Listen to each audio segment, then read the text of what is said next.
welcome back to the garage. If this is your first time visiting my channel, please go ahead, click on subscribe, and also click on that bell to receive all the updates and activities on my channel. All right, so this is the latest on the C3. So picked this up about, I guess, a month and a half ago at this point, and I've been slowly chipping away at a bunch of issues with it.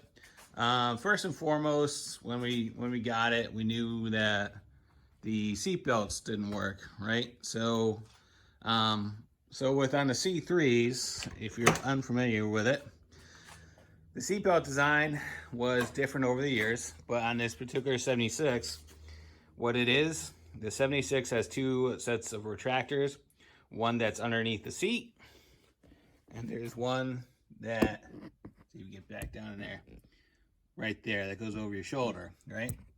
So what happens over time is the retractor that's underneath the seat is actually in a pocket, and it's actually in the lowest part of the floor pan. So what happens is over time, when the cars are left outside, the T-tops leak and basically all the water comes in and it collects in that pocket, and then the retractor for the seatbelt rusts out and then they no longer work, right? So what I had to do is we went ahead and pulled the seats out and replaced the seat belts on both sides, and then went from there. And then while we're at it, I also replaced the carpets in the front while we had everything apart.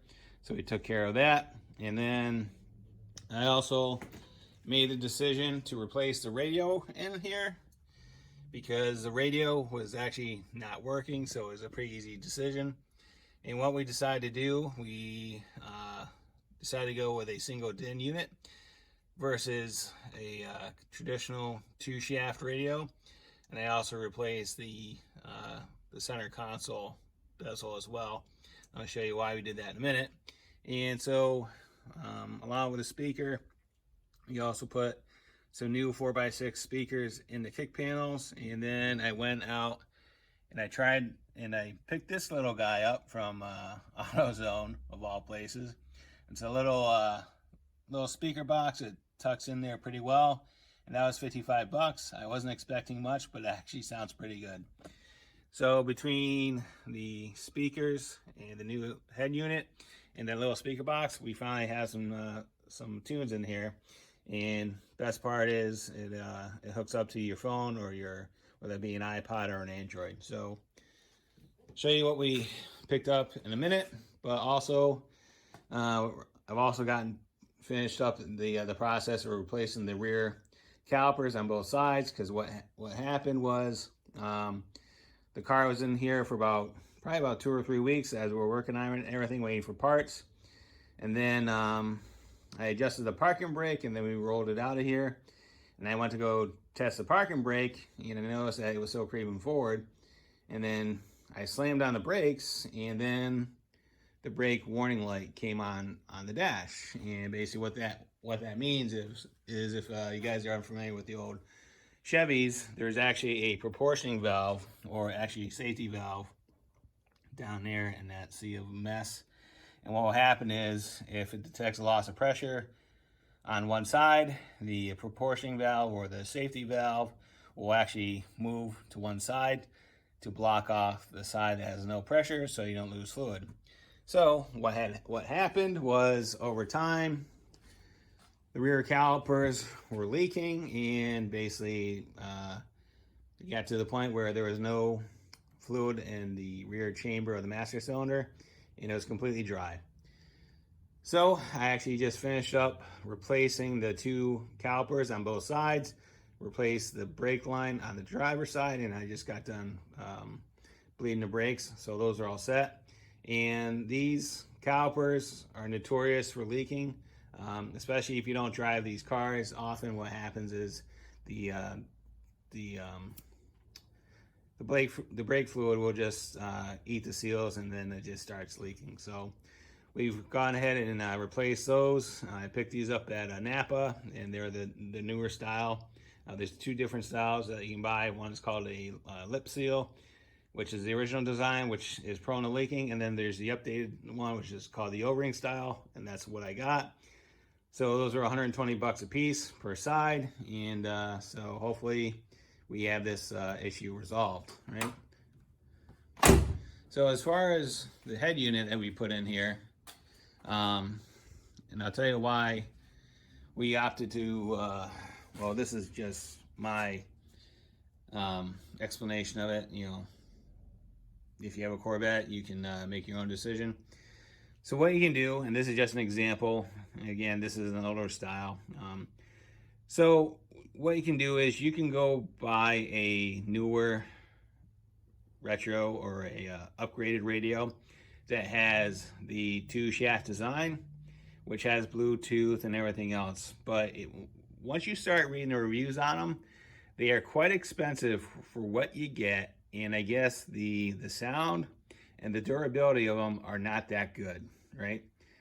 So with everything that I had to do with this car, I decided to go with a single DIN. And the reason why I went with a single DIN is because here is the original console, right?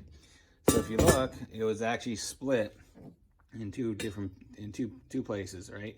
So that should attach right there, and it cracked. So I had to replace it one way or the other. So basically I made the decision, if we had to replace it anyway, I'm gonna replace it with a single DIN style, and that'll give me a lot more options as far as putting a more robust head unit in there with a lot more features and a better capability and everything else. So what we did is I picked up this little Kenwood unit. It's a KTC BT378U. I actually picked it up at AutoZone for 110 bucks. Single DIN units are pretty inexpensive at this point because a lot of people are going with the big displays and everything. So even though it's only 120 bucks, it doesn't mean that it's stripped of features. This actually unit has pre-outs for an amp. It also has iPod and Android control, either through USB or Bluetooth.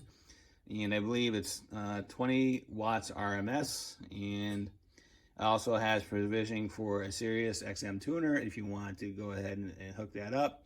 And also has a provisioning for a Bluetooth microphone. So again, I don't care about Sirius XM as far as in this car, or Bluetooth capabilities as far as my phone, because with the T-tops off, you're never going to be able to hear it anyways. With this head unit, again, this was 120 bucks. The speaker box, that was 55 from AutoZone. And then the Kenwood, the Kicker 4x6s that we put in the kick panels, if I didn't mention that, those were 65 bucks from Amazon. So not including the bezel, because I was going to replace that anyway. But anyway, that bezel with a single DIN unit, that was $239. But again, it's all metal, it's not plastic. So if you exclude the bezel, we're looking at I don't know, $225 for a decent sounding sound system in that Corvette. So for that, you know, I'm happy with it. And again, this car is going to be driven that often, so there is no sense of going crazy as far as putting a lot of money into the sound system. I can stream off my iPhone for Sirius XM through the app and through Pandora, and that with everything on that, it's perfectly fine. So yeah, so that's where we're at with the C3.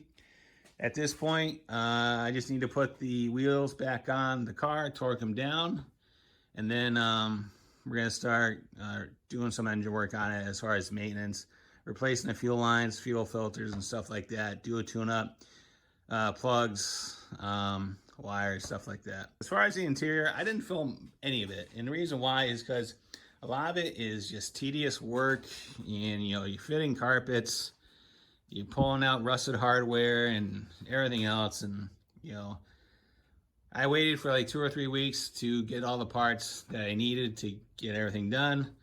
And you know, once I did get the parts, I just wanted to get it done. So didn't film any of it, but a lot of it is pretty straightforward. Remove the seats, pull them out, and go from there. So right, if there's any questions, comments, concerns, go ahead and leave them in the comments box. I'll get back to you as soon as I can. And as always, thanks for watching and have a great day. See ya.